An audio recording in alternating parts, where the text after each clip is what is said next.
tidak ada menyuruh, hai orang Kristen, beribadahlah di gereja. Tidak ada tertulis, ya. Tetapi Tuhan mengajarkan kita untuk kita apa? Untuk kita berdoa di bait Allah itu adalah rumah Allah. Nah, pada hari ke-7, dikatakan pada hari ke-7, kenapa orang Kristen mengikuti ajaran dia pada hari ke-7? Karena dikatakan hari ke-7 adalah aduh, kenapa ngeblank begini saya? Aneh juga sih, tapi nggak apa-apa sih. Iya, jadi ngeblank gitu, aneh juga. Tapi saya percaya darah Yesus akan mengalahkan semua siapapun yang ingin menjatuhkan saya. Ya, siapapun di luar sana yang ingin menjatuhkan saya. Ingat, sekali dua kali kalian menjatuhkan saya atas nama apapun ya, saya yakin Tuhan Yesus akan meninggikan saya. Kita lihat nanti gitu. Jadi apa? Karena Tuhan tahu niat manusia ya. Ya nih suka ngeblank begini, saya juga bingung kenapa. Nah, tetap sudah dikatakan ya, Yesus di situ ya gak ada kata panik ya teman-teman ya. Saya yakin ini dari kuasa memberitakan firman Tuhan, dia tidak akan suka. Dan dia bagaimana supaya dia itu jatuh dan dipermalukan, itulah keinginan dari iblis ya. Keinginan dari iblis itu apa? Ingin orang-orang ya untuk memberitakan firman Tuhan, dia tidak akan mau gitu. Jadi dia akan apa namanya iblis, dia tidak akan suka untuk kita tuh terus bicara sesuai firman Tuhan ya teman-teman ya. Saya tidak akan pernah berhenti ya, sampai kapanpun saya tidak akan pernah berhenti, karena saya yakin Tuhan ada di pihak saya ya. Bukan Yesus pengikut Kristen ya. Yesus memberikan pengajaran ya, Yesus memberikan pengajaran kepada murid-muridnya ya. Yesus mengajarkan pengajaran kepada murid-muridnya. Maka kenapa orang Kristen beribadah pada hari tadi tidak ada dikatakan hari Minggu ya, tetapi dia mengatakan kenapa beribadah hari Senin ya. Dikatakan tidak ada ditulis di dalam Alkitab untuk kita beribadah hari Senin atau hari Selasa, tetapi di situ perhentian ya. Di situ dikatakan berhentilah bekerja pada hari ke-7 ya. Makanya kita ngambil hari Minggu, hari Sabat, dikatakan hari Sabat, di situ kita ambil hari Minggu ya, Sabtu Minggu ya. Kalau orang Katolik itu Sabtu, tetapi kalau kita Kristen Protestan itu hari Minggu ya teman-teman ya. Jadi ibadah orang Kristen bukan hanya hari Minggu saja, tetapi setiap hari. Ya, ibadah orang Kristen bukan hari Minggu saja, tetapi setiap hari dan setiap saat. Ya, jadi tidak ada Yesus mengatakan di dalam Alkitab tidak ada tertulis ya mengatakan seperti ini. Umatku beribadahlah untuk hari yang sudah ditetapkan. Tidak ada. Ya, sama seperti yang sebelah mengajarkan bahwa ada ibadah-ibadah yang kita menuju kepada surga. Nah, sedangkan dia sendiri tidak tahu surga. Ya. Nah, jadi kalau kita tadi pertanyaan tadi, kenapa orang Kristen beribadah dikatakan hari Minggu saja, sedangkan Tuhan Yesus ya sudah menghapus dosa-dosa umatnya. Kenapa harus beribadah? Karena Tuhan Yesus mengajarkan untuk kita berkumpul ya, kita berkumpul bersama-sama di bait Allah. Bait Allah artinya rumah Allah. Ya, kita berkumpul di bait Allah, di rumah Allah untuk kita memuji, untuk kita memuliakan nama Tuhan. Ya teman-teman, itu tadi saya sudah buka ya. Bait Allah itu di mana? Kita buka di Matius ya, 18 ayat 10 ya. Jadi kalau mau bertanyalah, nggak ada masalah. Kalau kalian bilang saya panik, nggak ada masalah. Saya yakin dan percaya siapapun di luar sana yang ingin menjatuhkan, mempermalukan saya, ya itu bukan dari Tuhan, tetapi dari iblis, ya. Siapapun yang ingin menjatuhkan saya, ya siapapun yang mau menjatuhkan saya dan ingin menutup tempat di mana saya untuk memberitakan firman Tuhan di channel saya ini, di TikTok saya yakin apapun yang kalian perbuat terhadap saya, Tuhan akan meninggikan saya. Ya, itu saya yakin. Saya yakin dan percaya. Karena apa? Dari tadi saya ngerasakan itu ngeblank pikiran saya, ngeblank benar-benar nggak ada, kosong. Ibaratkan saya mau mau membaca pun itu pikiran. Tetapi ingat, darah Yesus ya. Saya percaya dan yakin, saya tahu kalian itu melihat dan tentang saya. Karena iblis itu akan berusaha untuk mengacaukan ya, untuk untuk mengacaukan, untuk membuat orang dipermalukan. Tetapi ingat, Tuhan Yesus ada di pihak saya. Saya tidak akan pernah takut dan saya tidak akan pernah gentar, ya. Jadi saya tidak akan pernah takut. Oke ya. Tadi ayat pertama, dan saya yakin Tuhan ada di pihak saya. Karena apa? Setiap orang yang menjatuhkan supaya mereka merasa benar, mereka merasa mereka takut untuk membongkar kebenaran itu, ya. Mereka dengan cara apapun mereka akan menjatuhkan orang, mempermalukan orang. Karena saya sudah bilang, saya bukan debater. Saya bukan debater, saya bukan penginjil, saya bukan pendeta, tetapi saya murid Tuhan Yesus. Saya katakan sekali lagi, saya bukan debater, saya bukan pendeta, saya bukan penginjil, tetapi saya murid Tuhan Yesus yang akan memberitakan firman Tuhan sesuai kehendak Tuhan, ya. Jadi apapun yang misalkan kalian mau menginginkan saya untuk mempermalukan saya, ya, Tuhan Yesus ada di pihak saya, ya. Tuhan Yesus ada di pihak saya. Jadi saya tidak akan pernah gentar, ya. Kalian mau membuat, karena saya di ayat tadi di Matius di situ sudah dikatakan, ya, kalau orang yang berbuah baik itu dari Tuhan, tetapi berbuah buruk menginginkan kegagalan seseorang itu adalah dari iblis, dari si jahat, ya. Orang yang menginginkan yang tidak baik itu adalah dari iblis, dari si jahat, ya. Tetapi orang yang menginginkan kebaikan itu adalah dari Tuhan, karena Tuhan Yesus mengajarkan tentang kebaikan kepada umatnya, ya, bukan tentang dikatakan bukan kejahatan, ya. Jadi lupa ngopi-ngopi sambil ngopi-ngopi santai, ya kan? Nah, mantap itu, ngopi-ngopi dulu. Nah. Ya, Kak Ica pamit turun dulu ya. Baik, Bro. Kita selalu mendukung dan mendoakan Kak Ica. Iya, siap. Terima kasih Metatron, bantu doa ya supaya apa yang difirmankan Tuhan itu tergenapi, ya. Amin, Kak. Amin. Ya, amin. Oke, terima kasih Metatron. Silakan, Madia. Iya. Mendengar apa yang disampaikan Mbak Ica ini, Madia, ya kalau cukup prihatinnya maksudnya gini Mbak Ica, ya, agama yang Ibu Ica ini, ya, Mbak Ica perjuangkan ini sangat besar tantangannya kalau menurut Madia sih. Mengapa sangat besar tantangannya?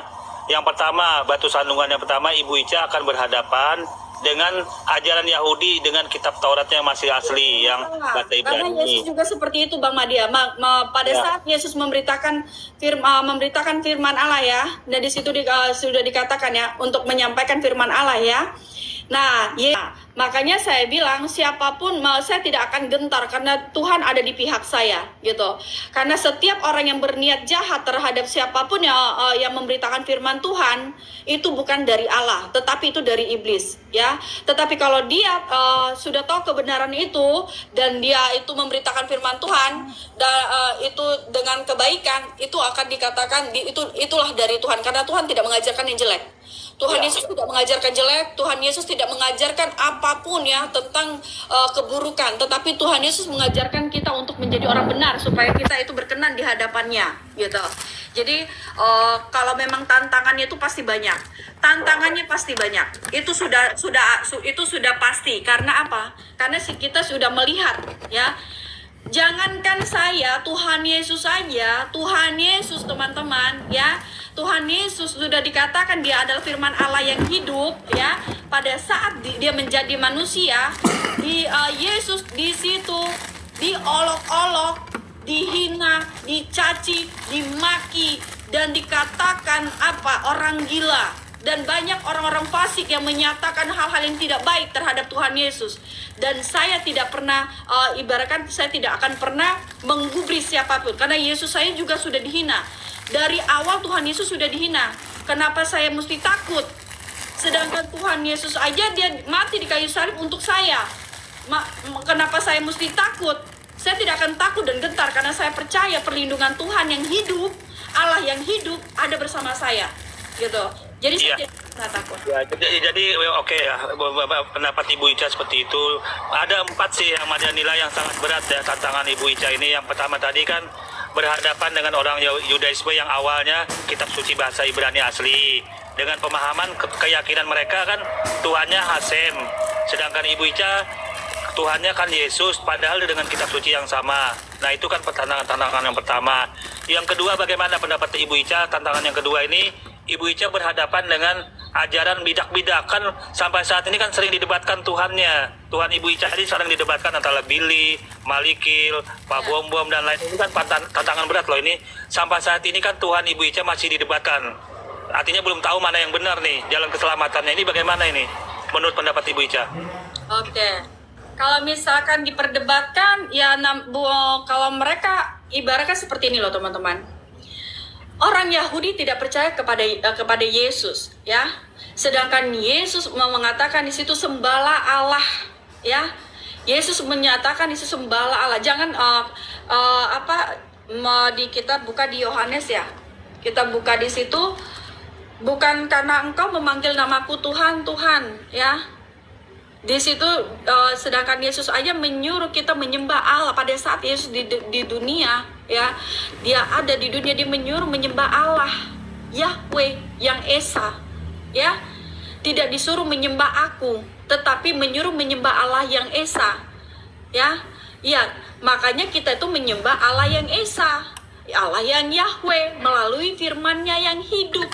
Siapa firman-Nya yang hidup? Yaitu Yesus Kristus. Nah, orang Yahudi tidak percaya kepada Yesus karena apa?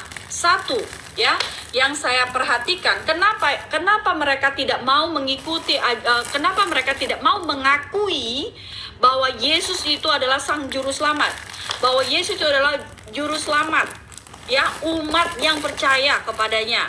Karena mereka mengikuti Perjanjian Lama, ya. Mereka mengikuti Perjanjian Lama dan mereka hanya mengikuti dari, ya, keturunan dari Adam dan Hawa, ya. Allah yang menciptakan langit dan bumi ini, Allah menciptakan langit dan bumi dan seisinya, dan mereka hanya tahu itu saja. Dan di situ dikatakan, ya, ada kitab Perjanjian Lama yang menuliskan di situ. Kita bisa tahu, ya, Madia juga pasti tahu, ya, tentang di Perjanjian Lama, ya. Banyak sekali terjadi, ya, di situ pernikahan antara sesama orang tua dan anak gitu, pernikahan antara sesama keluarga kayak gitu. Jadi kalau pembunuhan atau segala macam, ya, mengajarkan ibaratnya mengajarkan yang tidak baik. Tetapi mereka percaya kepada Allah, tetapi mereka masih percaya kepada tradisi, ya. Mereka percaya kepada Allah yang Esa, tetapi mereka hanya mereka juga percaya kepada tradisi. Tetapi Tuhan Yesus tidak mengajarkan tradisi. Tuhan Yesus mengajarkan tentang kebenaran dan kebaikan, ya, seperti dikatakan di situ kita lihat, ya, di Perjanjian Baru tentang apa? Tentang kebenaran. Makanya dikatakan di situ di Matius 1, ya, yang menyelamatkan umatnya, ya, dari apa? Lewat apa? Firman Allah, ya. Jadi firman Allah, ya. Makanya jadi kalau dari di situ kita paham mereka tidak akan percaya karena mereka masih meyakini tradisi-tradisi. Sampai di situ kalian Allah mengajarkan tentang kasih. Di situ, ya, Allah mengajarkan tentang kasih, ya. Kasihilah sesamamu manusia seperti dirimu sendiri, kasihilah musuhmu. Tetapi mereka masih tidak menyukai ajaran itu, ya. Mereka tidak menyukai, ibaratkan makanya di situ ada perdebatan-perdebatan. Kalau saya sih bilang perdebatan-perdebatan itu tidak ada masalah. Kita akan mengetahui dari sejarah, ya, Madia. Jadi gini, Ibu baca, ya. Jadi menurut Mbak Ica, menurut ajaran Kristen, ya, yang Ibu pahami, ajaran Yahudi ini, ya, kira-kira selamat keseluruhannya. Ya kan posisinya kan setelah Tuhan Anda lahir ke dunia abad ke-1 ini, ada ajaran Yahudi kan sebelumnya. Itu kira-kira menurut ajaran Kristen selamat semuanya atau sebagian saja yang selamat atau tidak selamat semuanya menurut ajaran Kristen yang Ibu pahami? Kan ajaran Yahudi kan datang lebih dahulu nih. Nah tentunya di ajaran mereka itu ada Yahudi yang baik, yang jahat. Jadi menurut Ibu Ica batasannya itu Yahudi ini setelah Tuhan Anda lahir ke dunia abad ke-1 ini, itu yang mana yang benar? Yahudi yang mana yang salah menurut Ibu Ica? Silakan. Yahudi mana yang benar, Yahudi mana yang salah, ya. Nah, sebelum sudah dikatakan sebelum Tuhan Yesus datang ke dunia itu orang Yahudi kan masih mempercayai perjanjian lama, makanya mereka tidak mengikuti perjanjian baru. Benar ya Mama Dia ya, Ustaz? Iya betul. Nah, berarti di situ dikatakan orang-orang Yahudi yang percaya kepada Yesus Kristus itu diselamatkan. Orang yang percaya kepada Tuhan Yesus seperti apa Paulus? Dia percaya kepada Yesus Kristus dan dia memberitahukan tentang tentang Yesus, tentang firman Allah. Dia memberikan kesaksian bahwa di dalam hidupnya, ya, dia memberikan kesaksian dia sudah diselamatkan, ya. Dia diselamatkan. Makanya orang yang percaya kepada Yesus dia akan diselamatkan. Makanya di situ dikatakan begitu besar kasih Allah akan dunia yang mengaruniakan anaknya yang tunggal. Nah, kita buka lagi di Matius, akan ada lahir anak laki-laki yang akan menyelamatkan umatnya. Nah, umatnya itu siapa? Orang yang percaya kepadanya melalui firman Allah, ya. Nah, melalui firman Allah itu siapa? Firman Allah yang hidup, yaitu Yesus Kristus, ya. Jadi kalau misalkan kita bilang apakah orang Yahudi itu ada yang baik, ada yang jahat? Apakah mereka yang mana menurut Ica? Yang mana menurut Ica? Orang yang diselamatkan dan tidak diselamatkan. Orang-orang yang diselamatkan itu adalah orang yang percaya kepada firman Allah, orang yang percaya kepada keberadaan Yesus Kristus sebagai firman Allah yang hidup. Tetapi yang tidak, orang-orang Yahudi yang tidak percaya, ya itu saya tidak bisa bilang bahwa mereka ini, karena di situ sudah dikatakan, ya, yang diselamatkan umatnya. Tetapi kalau Bang Madia bicara ini, itulah tugas murid-murid Tuhan Yesus. Makanya Tuhan menyatakan, beritakanlah firman Tuhan, ya. Di situ dikatakan, ya teman-teman, ya. Kita buka, kita pakai ayat, ya. Beritakanlah firman Tuhan, ya, firman Allah ke seluruh bangsa. Kalau mereka tidak mau menerima firman Tuhan itu, pada saat murid-murid Tuhan Yesus menyampaikan, ya, mereka adalah orang-orang fasik yang putih diimani oleh murid-murid Yesus itu, kemudian ajaran Yesus disampaikan kepada orang-orang Yahudi, orang Yahudi menolak, maka orang Yahudi itu tidak bisa diselamatkan. Nah, permasalahannya Ibu Ica, ini Yesusnya belum lahir ke dunia, artinya Tuhan Anda belum lahir. Kemudian murid-muridnya juga belum ada. Kan ajarannya ini sudah ada sebelumnya, 2000 tahun sebelumnya. Nah, kira-kira posisi orang yang Yahudi seperti ini belum tahu apa-apa kabar, belum ada murid Yahudi ini. Artinya anggaplah di zaman Nabi Musa lah. Anggaplah seperti di zaman Nabi Musa itu, apakah selamat juga atau tidak selamat ini menurut ajaran Kristen? Oke, baik. Nah, ini bagus banget pertanyaan dari Ustadz Madia. Ya, bagus banget. Kenapa saya katakan bagus? Ini pertanyaan yang membuat kita supaya kita paham gitu. Kenapa Tuhan Yesus itu harus datang ke dunia, ya? Sebelum Tuhan Yesus datang ke dunia itu kan sudah ada Ica ayat-ayat dibilang tentang Injil, ya, untuk kita yang diajarkan oleh yang diketahui, ya, oleh orang-orang Yahudi, ya.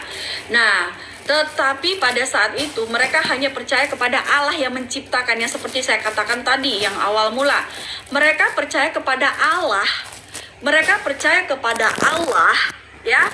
Mereka hanya percaya kepada Allah dan mengikuti tradisi-tradisi, ya. Ibaratkan mengikuti tradisi itu apa? Penyembahan berhala. Tidak ada penegasan. Ibaratkan seperti ini, teman-teman, ya. Kalau kita kita ambil analogi, ya, sedikit, ya Bang Madia, supaya kita bisa paham, ya Bang Madia, ya. Nah, ibarat seperti ini, teman-teman. Kita memberikan peraturan, ya. Ibaratkan sudah ada nih peraturannya seperti yang ditulis di dalam Injil yang sebelumnya, gitu, ya. Nah, itu sudah ada tertulis. Tetapi peraturan yang ditulis itu, ya, hanya mereka ikuti,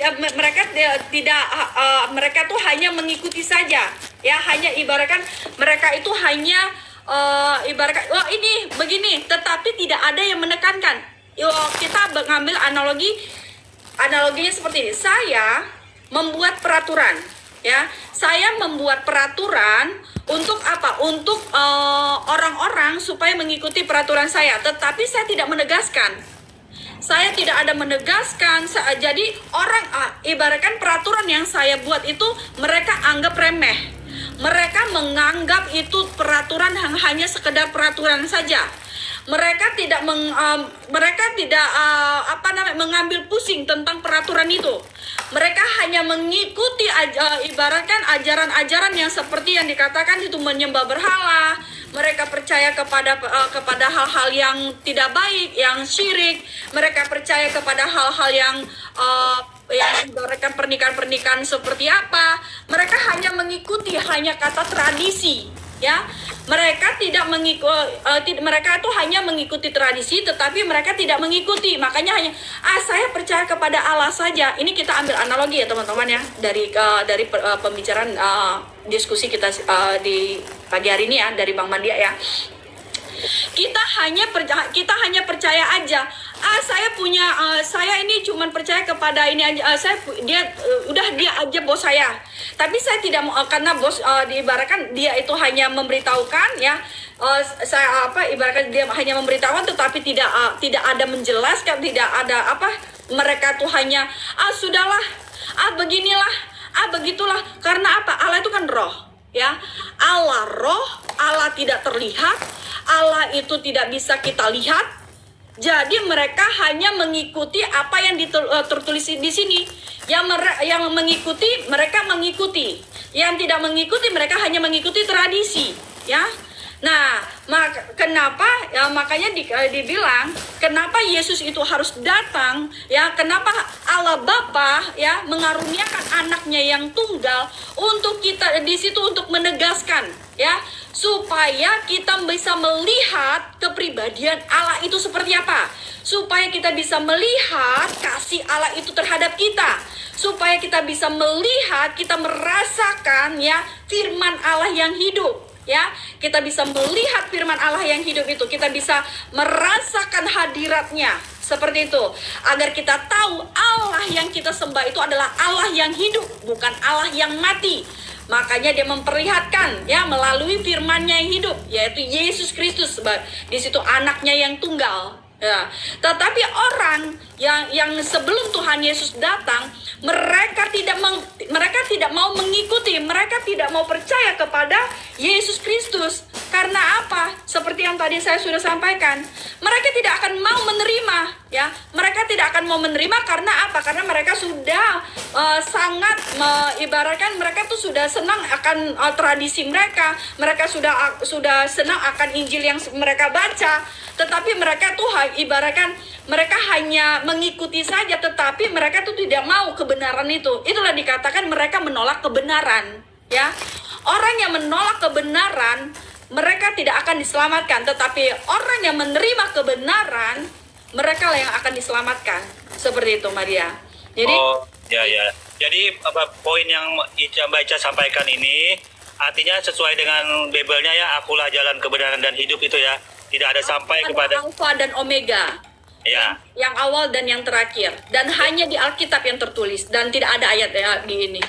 Silakan. Jadi tidak ada yang sampai kepada Bapa kecuali melalui Yesus itu sendiri. Artinya yang menolak Yesus pada saat itu tidak bakal selamat, Mbak Ica ya, seperti itu ya. Nah, kecuali makanya dikatakan di Yohanes saat itu juga ya, aku ini ya Bang Madia, aku minta maaf. Makanya di sini juga tertulis aku dan Bapa adalah satu, ya.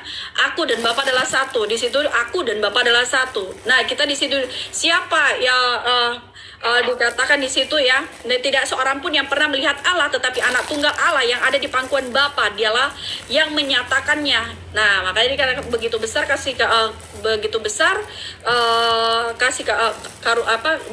kasih Allah akan dunia ini yang mengaruniakan anaknya yang tunggal. Seperti itu Bang Madia.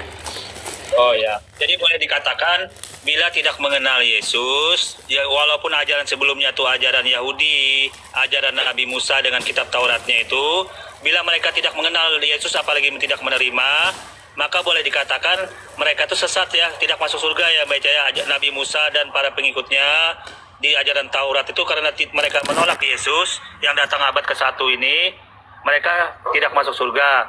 Tapi walaupun mereka tidak tahu sebenarnya, cuman informasinya kan cuma nubuat saja.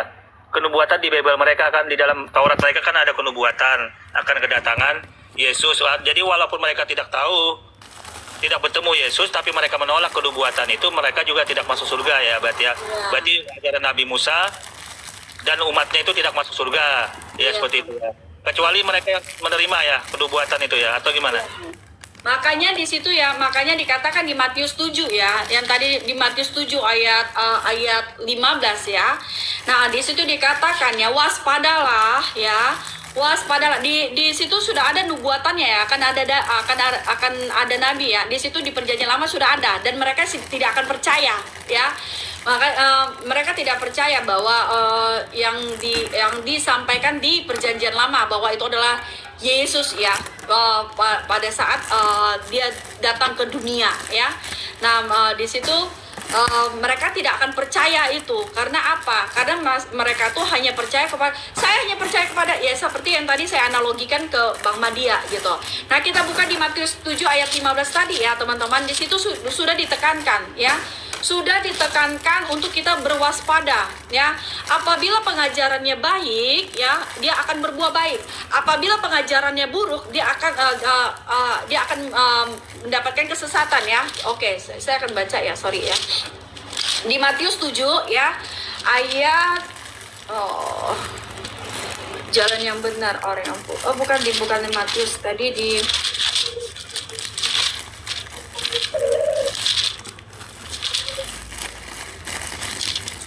Ya, sambil Mbak Ica mencari, Made tambahkan dulu sedikit poin Mbak Ica tadi. Jadi menurut Mbak Ica, ajaran Kristen ini artinya bagi siapa saja sebelumnya menolak di dalam Taurat itu, oleh Nabi Musa maupun pengikutnya itu, bila menolak kenubuatan Yesus yang akan datang, mereka tidak selamat ya Mbak Ica ya.